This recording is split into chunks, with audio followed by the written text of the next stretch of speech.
আসসালামু আলাইকুম অনার্স দ্বিতীয় বর্ষ। আজকে আপনাদের যে প্রশ্ন সমাধান করব সেটা হলো কাশ্যপের সূত্রগুলো বিবৃত করো এবং ব্যাখ্যা করো। তো বিজ্ঞানী কাশ্যপ যে সূত্রগুলো লিখেছেন সেগুলো লিখেছেন হলো একটা জটিল বর্তনীর ক্ষেত্রে। এবং জটিল বর্তনী কি? যে বর্তনীতে একাধিক তড়িৎ উৎস, একাধিক রোধ থাকে, সেই বর্তনীটাকে বলা হয় একটা জটিল বর্তনী। আর এই জটিল বর্তনীর ক্ষেত্রে তিনি সূত্রগুলা তৈরি করেছেন। আচ্ছা, কাশ্যপের যে প্রথম সূত্র সেটাকে বলা হয় বিন্দু সূত্র বা জংশন সূত্র। তো প্রথম সূত্রটা বিন্দু বা জংশন নামে আসলেও আপনারা প্রথম সূত্রটাই লিখবেন, কারণ অনেক সময় ঘুরিয়ে পেঁচিয়ে দিতে পারে, খেয়াল রাখবেন। তো সূত্রটাকে এবার দেখি। জটিল বর্তনীর কোনো সংযোগ বিন্দুতে মিলিত প্রবাহ মাত্রার বীজগাণিতিক সমষ্টি 0। অর্থাৎ জটিল বর্তনীর কোনো একটা সংযোগ বিন্দু, যেমন ও একটা সংযোগ বিন্দু, এই বিন্দুতে মিলিত প্রবাহ মাত্রা, এখানে দেখা যাচ্ছে অনেকগুলা প্রবাহ এসে কি হয়েছে, মিলিত হয়েছে। এই মিলিত প্রবাহ মাত্রার বীজগাণিতিক সমষ্টি, তাহলে I1, I2, I3, I4, I5 এগুলো সবগুলো সমষ্টি কত হবে? 0 হবে। তাহলে I1, I2, I3 এগুলোর সমষ্টিকে কি দ্বারা প্রকাশ করে? সামেশন দ্বারা প্রকাশ করা হয়। তাহলে সামেশন অফ আই অর্থাৎ তড়িৎ প্রবাহের সমষ্টি হবে কত? 0। তাহলে এইটা হলো কাশ্যপের প্রথম সূত্র, গাণিতিক রূপ। এবার আমরা যদি ব্যাখ্যা করি, পরীক্ষায় ব্যাখ্যাও চাবে, যদি বড় প্রশ্ন আসে তাহলে আপনারা ব্যাখ্যা করে দিবেন। চিত্রে জটিল বর্তনীর, এখানে একটা চিত্র দিয়েছি আমরা, জটিল বর্তনীর ও বিন্দুতে I1, I3, I4 প্রবাহ মিলিত হচ্ছে। দেখেন এই যে প্রবাহগুলো ও বিন্দুতে এরা কি হয়েছে? মিলিত হয়েছে। কিন্তু মিলিত হলে কি হবে? এই সবগুলো তড়িৎ প্রবাহের দিক কিন্তু একই দিকে না। দেখেন অনেকগুলো তড়িৎ প্রবাহ কিন্তু ও বিন্দু থেকে আসছে, সংযোগ বিন্দু থেকে আসছে, আবার কিছু তড়িৎ প্রবাহ কিন্তু ও বিন্দু থেকে নির্গত হচ্ছে। কথা বুঝতে পারছেন? তাহলে যেগুলো ও বিন্দুতে এসে মিলিত হইতেছে, যেমন 1 নাম্বার, 3 নাম্বার আর হলো 4 নাম্বার, 1, 3, 4, এরা হলো মিলিত হচ্ছে। আর I2, I5 এইটা এরা কিন্তু ও বিন্দু থেকে নির্গত হচ্ছে।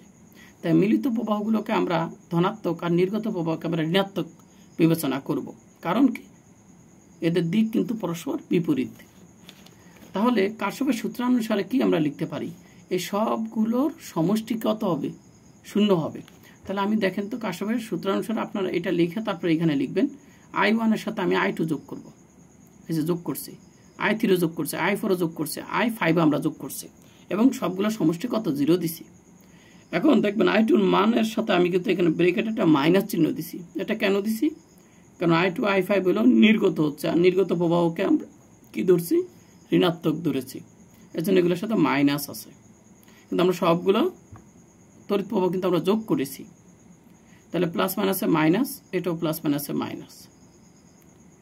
আর এইগুলা সবগুলো কিন্তু এখন কি, আপনারা চাইলে এই লাইনটাকে স্কিপ করেও লিখতে পারেন, এই লাইনটা, ঠিক আছে? কিন্তু এই লাইনটা আমি সরাসরি লিখলে অনেকে বলতেন এটা তো সমষ্টি হইল না, কারণ এখানে বিয়োগও দেখা যাচ্ছে, যোগও দেখা যাচ্ছে। তাহলে যে কাশ্যপ যে বলছে সমষ্টি, সবগুলো তড়িৎ প্রবাহের সমষ্টি 0 হবে, তাহলে আপনি তো সবগুলো তড়িৎ প্রবাহ তো সমষ্টি করেন নাই। এটা আপনি আমাকে প্রশ্ন ছুড়ে দিবেন। তাই আমি এইটাকে আবার দেখেন, আমি এখান থেকে উপরে দিতে চাই নাই, পরবর্তীতে আমি আবার তীরচিহ্ন দিয়ে উপরে একটা লাইন আবার যোগ করে দিচ্ছি, যাতে আপনি এই প্রশ্নটা আমাকে না করেন, ঠিক আছে? দিক বিপরীত হওয়ার কারণে এই মাইনাস হয়ে গেছে। আসলে কিন্তু প্রত্যেকটা মাইনাসের কিন্তু একটা প্লাস আছে, তাই না? আচ্ছা, এখন এগুলো সমষ্টিকে আমরা জানি কি দ্বারা প্রকাশ করে? সাধারণভাবে সামেশন মানে কি? সমষ্টি। আর I1, I3, I4 এগুলাকে আমরা সাধারণভাবে শুধু I লিখতে পারি, ঠিক আছে? এই I মানে হলো I1, I2, I3, আর সামেশন মানে হলো সমষ্টি, মানে যোগফল 0। তাহলে এটাই হয়ে গেল আমাদের কাশ্যপের কি সূত্র? বিন্দু সূত্র বা জংশন সূত্র। তো পরীক্ষা যদি আপনাদের জংশন সূত্র চায় তাহলে আপনারা কিন্তু এই জায়গায় উত্তর করে দিয়ে আসবেন, ঠিক আছে? আর কাশ্যপের সূত্র যদি বলে তাহলে আপনাকে কিন্তু দুইটাই লিখতে হবে। আর কাশ্যপের জংশন সূত্র, প্রথম সূত্র, বিন্দু সূত্র বললে শুধু প্রথমটা দিবে। এবার আসেন আমরা কাশ্যপের দ্বিতীয় সূত্র। কারশফের দ্বিতীয় সূত্র। এখন কারশফের দ্বিতীয় সূত্রটা আবার লুপ সূত্র নামে পরিচিত। তো আপনাদের লুপ সূত্র যদি বলে তাহলে আপনি শুধু দ্বিতীয় সূত্রটা লিখবেন। তো লুপ সূত্রটা কি? কোনো বদ্ধ বর্তনীতে অন্তর্ভুক্ত তড়িৎচালক বলের সমষ্টির মান, অর্থাৎ যেমন একটা বদ্ধ বর্তনী, এখানে কিন্তু দেখা যাচ্ছে কি E1 এবং E2 কয়টা তড়িৎচালক বল? দুইটা আছে। আর আমি বলেছিলাম একাধিক তড়িৎ উৎস থাকলে, তড়িৎচালক বল যুক্ত থাকলে সেই বর্তনীটাকে বলে একটা জটিল বর্তনী, তাই না? তাহলে এটা একটা জটিল বর্তনী, এইখানে একাধিক তড়িৎচালক উৎস রয়েছে। তো কারশফ তার দ্বিতীয় সূত্রে বলেছে যে এদের সমষ্টি, মানে তড়িৎচালক বলের সমষ্টির মান, অর্থাৎ E1 E2 এগুলোকে সমষ্টি করলে আমরা যে মানটা পাবো, সংক্ষেপে E1 E2 কে আমরা সংক্ষেপে আমরা ই প্রকাশ করতে পারি, সামেশন অফ ই। এই সামেশন অফ ই মানেই হলো E1 যোগ E2 আর কি, ঠিক আছে? তাহলে এখানে বলা আছে কি সমষ্টির মান, তাহলে তড়িৎচালক বলের সমষ্টির মান হবে ওই বর্তনীর তড়িৎ বর্তনীর বিভিন্ন অংশের রোধ, অর্থাৎ এই অংশের রোধ, এই অংশের রোধ, এই অংশের রোধ, এবং রোধের সাথে বলছে প্রবাহের, প্রবাহ বলতে এখানে তড়িৎ প্রবাহের, আবার প্রবাহ বুঝবেন না, তড়িৎ প্রবাহের গুণফল। তাহলে R1 এর সাথে I1 এর গুণ, R3 এর সাথে I3 গুণ, R2 এর সাথে I2 এর গুণ। তাহলে এগুলো হলো কি রোধ এবং প্রবাহের গুণফল, রোধ এবং প্রবাহের গুণফল, ঠিক আছে? এই রোধ প্রবাহের গুণফল, এই রোধ প্রবাহের গুণফল, এই রোধ প্রবাহের গুণফল। এটাকে আমরা সাধারণভাবে লিখতে পারি I এর সাথে সবগুলো হলো কি R গুণ, I এর সাথে R, I এর সাথে R, I এর সাথে R গুণ। তাহলে তড়িৎ প্রবাহ এবং রোধের গুণফল, এবং এই গুণফলের বলছে বীজগাণিতিক সমষ্টি। তাহলে বীজগাণিতিক সমষ্টি বললে আমরা এটার আগে একটা সামেশন দিয়ে দিলাম, ঠিক আছে? সামেশন অফ দিয়ে দিলাম। তাহলে এইটার গুণফল, এইটার গুণফল, এইটার গুণফলকে আমরা সাধারণভাবে I গুণন R লিখতে পারি সামেশন দিয়ে, ঠিক আছে? তাহলে এইটাই হলো কারশফের দ্বিতীয় সূত্রের গাণিতিক রূপ। এবার আমরা একটু ব্যাখ্যা করব। পর্যবেক্ষণের দিকের প্রবাহকে আমরা ধনাত্মক ধরব, মানে আমরা যেই দিকে আমরা বর্তনীটিকে আমরা পর্যবেক্ষণ করব, ঠিক আছে, সেই দিকটাকে আমরা ধনাত্মক ধরব এবং তার বিপরীত দিককে আমরা ঋণাত্মক বিবেচনা করব।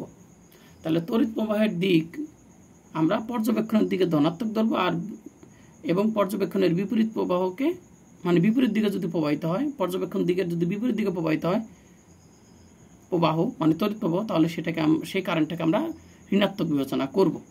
তাহলে আমি একটা পর্যবেক্ষণ দেখি, দেখেন এখানে কয়টা লুপ আছে, খেয়াল করে দেখেন তো, এটা সম্পূর্ণ পুরোটা মিলে কিন্তু একটা লুপ আছে। আবার দেখেন এইটা নিজে একটা কিন্তু লুপ আছে, আবার এইটা নিজে একটা লুপ আছে। তাহলে একটা, দুইটা আর সম্পূর্ণটা নিয়ে একটা, মোট কয়টা? তিনটা। তাহলে আমরা এইখানে তিনটা লুপ সূত্র প্রয়োগ করতে পারি, কথা বুঝতে পারছেন? আর এই লুপ সূত্রগুলো না বুঝলে কিন্তু আপনি পরবর্তীতে কারশফের যেই হুইস্টন ব্রিজ, তারপরে হলো গ্যালভানোমিটারের তড়িৎ প্রবাহগুলার রাশিমালা কিন্তু প্রতিপাদন করতে পারবেন না। তো দেখেন E1 R1 R2, তাহলে E1 R1 R2 E2 E1, তাহলে E1 থেকে শুরু হয়েছে, E1 দিয়ে শেষ হয়েছে। এর ফলে এটা একটা বদ্ধ বর্তনী হয়েছে। E1 থেকে শুরু করে আমি যখন আবার ঘুরে E1 আসবো, তখন এটা একটা কি হয়ে গেছে? বদ্ধ বর্তনী হয়েছে।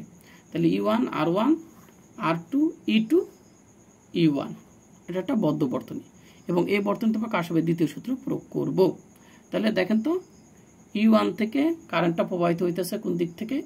এই কারেন্টটা এই দিকে প্রবাহিত হইতেছে।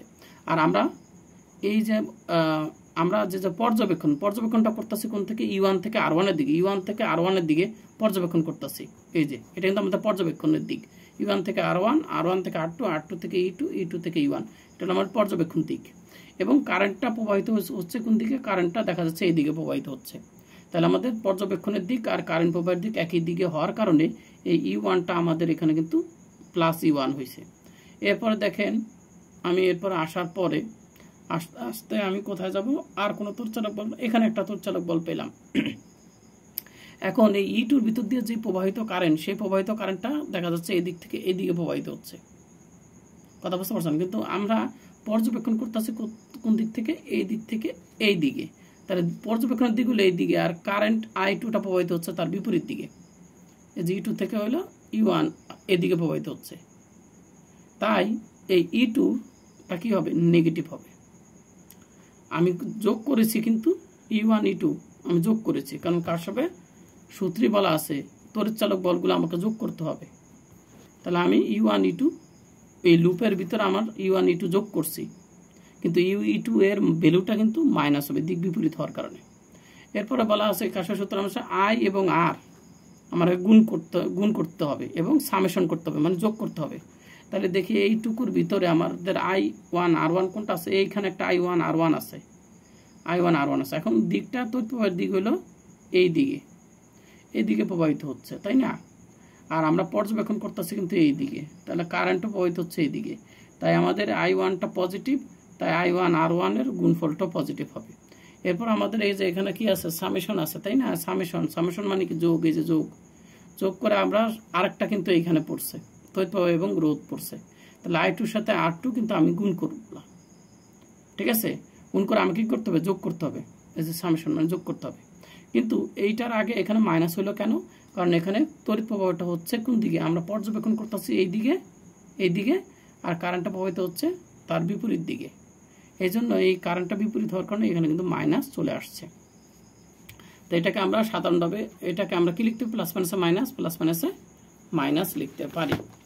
তাহলে এটাকে আমরা লিখতে পারি E1 মাইনাস E2 আর I1 R1 minus I2 R2 লিখতে পারি, ঠিক আছে? তাহলে এটা আমাদের কিন্তু হয়ে গেল। তাহলে এটা হলো আমাদের কি, এই লাইনটা আমরা কিভাবে পেলাম? কারশফের দ্বিতীয় সূত্র প্রয়োগ করে পেলাম। তাহলে এটা আমরা হলো একটা লুপের ক্ষেত্রে আমরা পেয়ে গেলাম কারশফের দ্বিতীয় সূত্র সাহায্যে আমরা কিন্তু পেয়ে গেলাম গাণিতিক ফর্মুলা বা গাণিতিক সমীকরণ। এরপরে দেখেন আমরা কিন্তু এইখানে একটা লুপ আছে, আবার এইখানে একটা আলাদা লুপ। তাহলে আমাদের আরো লুপ আছে, একটা E1 R1 R3 E1। তাহলে আমরা এই লুপটা যদি আমরা চিন্তা করি, এবার কোন লুপটা? এই লুপটা একটু দেখিয়ে দিই এইভাবে। তাহলে E1 R1 R3 E1 আমি বলেছি যেটা দিয়ে শুরু সেটা দিয়ে শেষ করতে হবে। তাহলে এই লুপটা E1 থেকে শুরু করে শেষ হবে E1 এ। তাহলে আপনার পাইতেছি E1 R1 R3 E1। এই বদ্ধবন্ধনীতে আমরা কারশফের দ্বিতীয় সূত্র প্রয়োগ করব। তাহলে কারশফের দ্বিতীয় সূত্র কি আছে? প্রথমে তড়িৎচালক বলগুলো সমষ্টি করতে হবে। তাহলে এই লুপের ভিতরে আমার তড়িৎচালক বল কটা আছে? মাত্র একটাই আছে। তাহলে আমাদের এখানে একটাই হবে, আর কোনো তড়িৎচালক বল নেই। এবং এইটা হবে কি? ওই লুপের ভিতরে যতগুলো আমার কারেন্ট এবং রোধ আছে সেগুলোর গুণফলের সমষ্টি। তাহলে এই একটা কারেন্ট রোধ আছে, তাহলে এটার আমার গুণ করতে হবে, এবং I3 R3 এটাও আমাকে গুণ করতে হবে। গুণ করে আমাকে কি করতে হবে? এই যে IR মানে কি? এটার সাথে এটা গুণ, এটার সাথে এটা গুণ করে আমাকে কি করতে হবে? সামেশন মানে কি করতে হবে? যোগ করতে হবে। এই যে আমাকে যোগ করে দিলাম, যোগ I3 R3। এখন কথা হলো এইটার আগে কি হলো? এখানে মাইনাস হলো না কেন? কি কারণ এইখান থেকে যে কারেন্টটা প্রবাহিত হচ্ছে, এইখান থেকে যে কারেন্ট I1টা প্রবাহিত হচ্ছে, সেইটা এখানে আসার পরে কি হয়েছে? এইখান দিয়ে কিন্তু প্রবাহিত হচ্ছে। এই যে I3 কারেন্টটা এই দিক দিয়ে প্রবাহিত হচ্ছে। তাহলে এই লুপের ক্ষেত্রে এখান থেকে একটা কারেন্ট প্রবাহিত হচ্ছে, এদিকে প্রবাহিত হচ্ছে, ঠিক আছে? তাহলে I3 কারেন্টটা কোন দিকে? এই দিকে।